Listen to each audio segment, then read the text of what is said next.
अब ये तो उनका विषय है कि वो हमें ठीक करें, हमारे स्वभाव को, हमारे मन को, हमारी इंद्रियों को।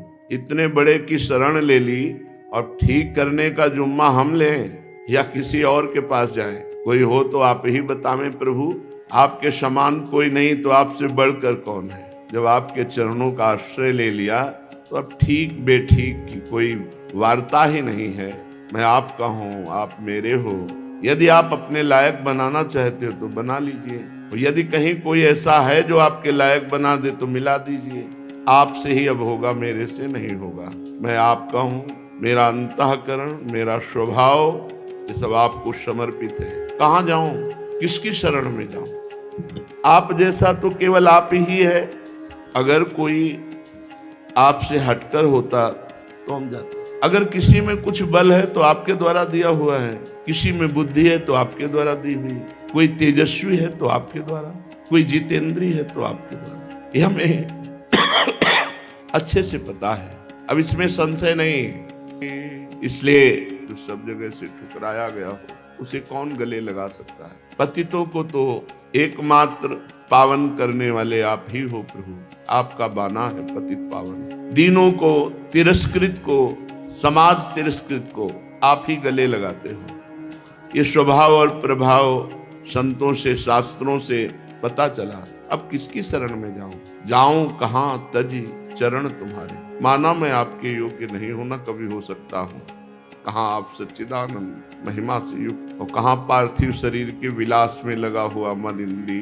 पर जाऊं तो कहाँ जाऊं? कोई ऐसा दयालु, कोई ऐसा कृपालु, कोई ऐसा क्षमावान, कोई ऐसा उदार सृष्टि में है ही नहीं। जाऊं कहाँ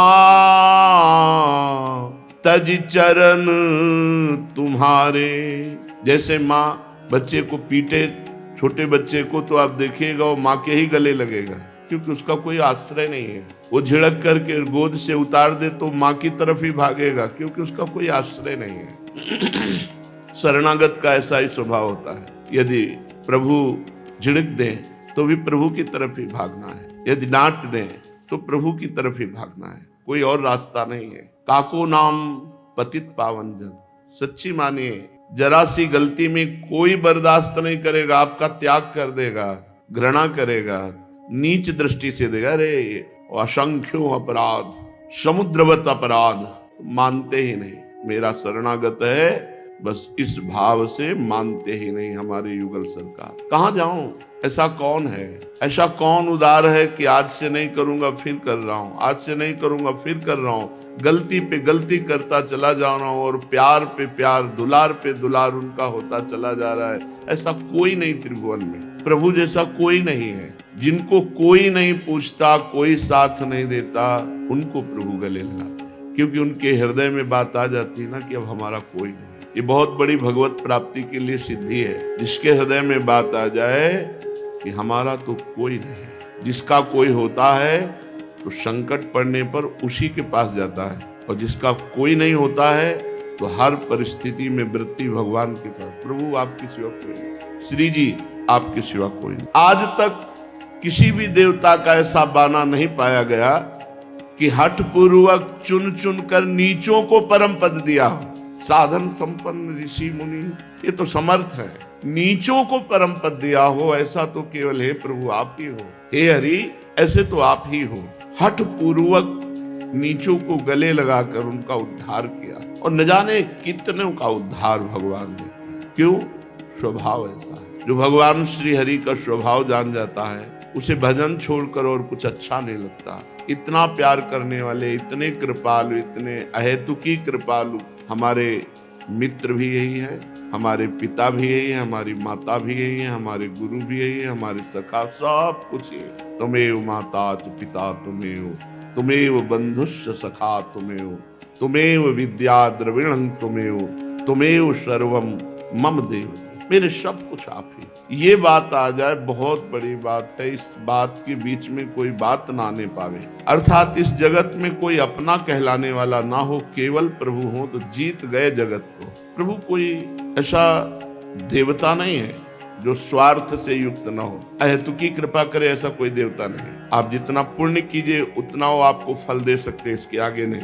वो अपने अधिकारानुसार ही कार्य कर सकते हैं, लेकिन भगवान तो सर्वलोक महेश्वर है। देव, कोई देवता ऐसा, कोई धनुष, कोई दैत्य ऐसा कि अपनी तरफ से कृपा कर दे, कोई नाग, कोई मनुष्य, इनमें सामर्थ्य ही नहीं है तो क्या कृपा करेंगे? इनकी कृपा से होगा ही क्या?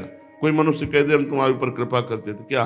तुम कालातीत हो, तुम काल विजयी हो, तुम हमें काल विजयी बना दोगे, तुम हमें मृत्यु जन्म के चक्र से मुक्त कर दोगे, तो फिर किस बात के? क्या ना कोई देवता, ना कोई नाग, ना कोई मनुष्य, ना कोई मुनि। भगवान के प्रेमी भक्त और मुनि में बड़ा अंतर है। गोस्वामी जी कहे स्वार्थ लाग करे सब प्रीति, सुर नर मुनि सबकी हारीति, और स्वार्थ रहित जग जग उपकारी, तुम तुम्हार सेवक असुरारी। ये दो ही हैं ऐसे जो स्वार्थ रहित थे, एक तो भगवान और भगवान के प्रेम में मगन हुआ प्रेमी भक्त। गोस्वामी जी कह रहे हैं प्रभु ये सब माया के आपके अधीन है, बेचारे क्या कृपा करेंगे? देवता, मनुष्य, नाग, पशु, पक्षी, मुनि, ये सब स्वयं बंधे हुए हैं, ये क्या हमको बंधन मुक्त करेंगे? इसलिए प्रभु ये तुलसीदास अपने को किसी और के हाथ में सौंप कर हंसी नहीं कराएगा, सिर्फ आपका। ये खास बात है, किसी और के हाथ में अपने को सौंप करके हंसी नहीं कराएगा, क्योंकि ये तो सब माया विवश हैं, बंधे हुए हैं। ये क्या हमें मुक्त कर सकते हैं? मुक्त कर सकते हैं तो एकमात्र श्री भगवान श्री हरि। इसलिए जाऊं कहां तज चरण तुम्हारे, आपके चरणों को छोड़ करके मैं कहां जाऊं? जब हमने प्रभु के चरणों का आश्रय ले लिया है हमारी तरफ से, फिर आगे का सारा कार्य प्रभु स्वयं करते हैं, स्वयं करते हैं। हम प्रभु के आश्रित हैं, इसकी पहचान है कि हर समय हमारी चित्त वृत्ति प्रभु में लगी रहे, प्रभु का नाम चलता रहे, प्रभु का चिंतन चलता रहे, प्रभु का आश्रय रहे। पहले तो हृदय काम भाव से जलता था, जब भजन शुरू किया तो जैसे दिन के ताप से तपे हुए पुरुष को रात्रि के चंद्रमा से शीतलता मिलती है, ऐसी हुई।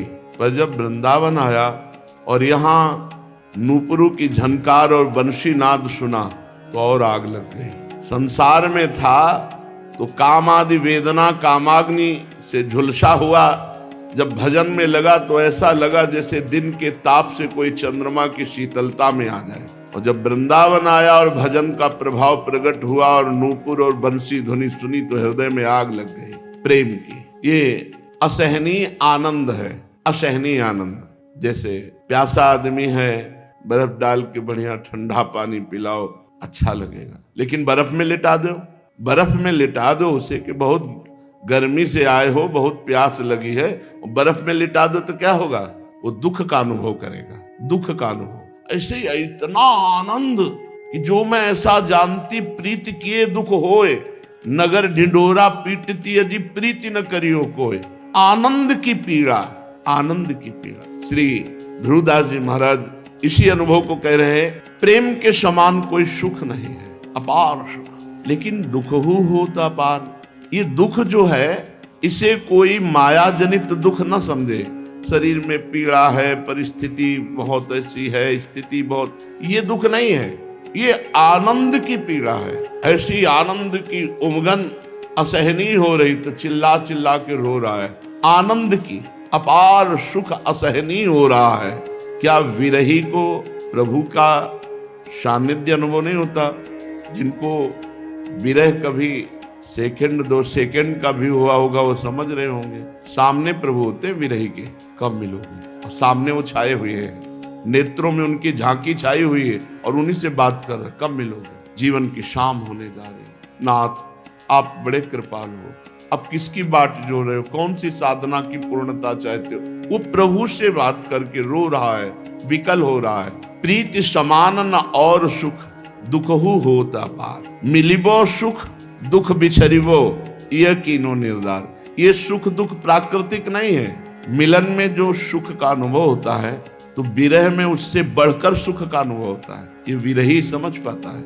मिलन की आकांक्षा में जो सुख होता है वो मिलन से भी बढ़कर होता है। मिलने के तड़पन में जो सुख होता है वो मिलन से भी बढ़कर होता है। विरही कांक्षा आपके लिए याद करके तड़प तड़प के रोने में जो सुख है, फिर जब उनके गले लग करके उस आनंद, उसका कैसे वर्णन हो सकता है? प्रीति के समान सुख नहीं। ये प्रीति के दो भाग हैं, एक है संयोग, एक है वियोग। संयोग सुख जितना भी योग सुख बढ़ा है उतना ही जोर का अनुभव होगा। जैसे द्वारिकाधीश महाराज के दर्शन दुर्योधन भी कर रहा है, लेकिन उसके हृदय में कभी 1 मिनट विरह नहीं जागृत हुआ प्रभु का, तो कोई सुख नहीं मिल रहा, कोई सुख नहीं मिल रहा। और तड़प रही हैं विदुरानी जी उनके विरह में, तो केवल सुना कि श्री कृष्ण आए, तो शरीर शुद्ध नहीं है, जैसी स्थिति थी वैसी स्थिति में दरवाजा खोल दिया, होश ही नहीं। ऐसे प्रेम में डूबी हुई है, छिलके पवा रही, गुदा फेंक रही। क्यों?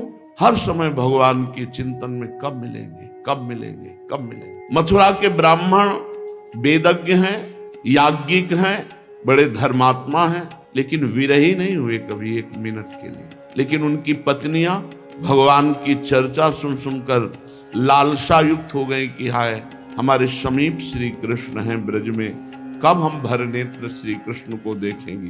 तो जे ही सूचना मिली, कोई रोके नहीं रुकी, और सुंदर सुंदर भोग लेकर प्रभु श्री कृष्ण के सानिध्य का परम लाभ प्राप्त किया। ये जो प्रेम का सुख दुख है, ये सच्चिदानंदमय है, ये प्राकृतिक सुख दुख नहीं है।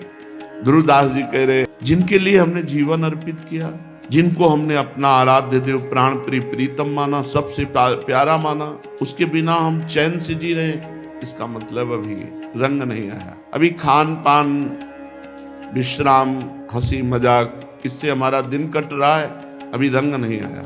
रंग तो दोनों नेत्र प्यासे हैं प्रियालाल के रूप रस का पान करने के, तड़पते रहते हैं रात दिन। उनका हृदय विकल रहता है, कब मिले, कैसे मिले, कोई उपाय नहीं, रोना आता है। निर्बल का बल रोना ही होता है। जब गोपीजन हर उपाय करके थक गई और प्रभु नहीं मिले, तब एक स्वर में रुदुस्वरम राजन कृष्ण दर्शन लालसा, सब एक स्वर में रो पड़ी। हारा हुआ प्रभु के मिलन की प्रबल लालसा वाला एक ही बल रह जाता है, रुदन, और उसी रुदन में भगवत साक्षात्कार होता है। बिन रोए किन पाइया प्रेम प्यारा भी, कबीरा हंसना छोड़ दे रोने से कर प्रीति, बिन रोए किन पाइया प्रेम प्यारा मीत। बैरागी है नैन, कुछ अच्छा नहीं। विरह कमंडल कर लिए बैरागी दो नैन, कहीं कुछ त्रिभुवन में कुछ देखने की इच्छा नहीं, हृदय में विराग नहीं,